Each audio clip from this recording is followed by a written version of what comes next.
Well, yun nga sa nakita namin nga kanina, yun din yung lagi namin sinasabi sa kanila na hindi po puwedeng, biruin natin yung kalaban. Masyado tayong nag-relax nung second set, nung layo ng Perses na score, 'di ba? So, sabi nga, ang Ateneo sobrang tiyaga. Grabe yung depensa nila sa baba. Number one sila sa stats yata sa dig. So, kaya hindi mo pwedeng pag pumalo, iisipin mo patay na.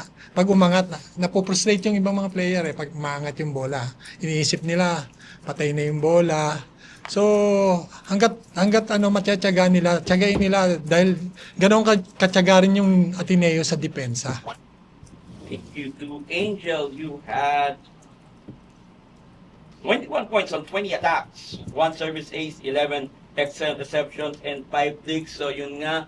Ano yung nilamay mo sa mga nung natin second set loss nyo para makarecover kayo and eventually makuha nyo yung panalo? Ano yung response nyo? Siguro kasi mas nakita ko na mas aggressive yung Ateneo nung second set compared to us na mas naglaylo kami nung second set. Reminder lang din sa bawat isa siguro sa amin na hindi ibig sabihin na nanalo kami ng isang set, maglalaylo kami ng kada set kasi hindi natatapos yung game in one set.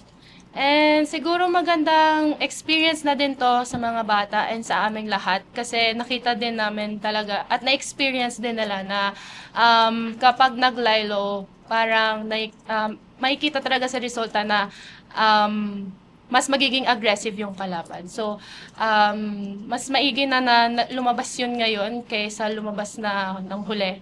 At least ma-improve pa namin as a team yung nangyari ngayon. Thank you. And finally to Eli. Yeah, 3 service aces, 7 attacks, and 8 blocks, the most by any Lasal player since Celine Hernandez na 9. 8 yung iyo today. So ano masasabi mo na yun nga, napakaganda ng blocking mo this afternoon? Ano masasabi mo?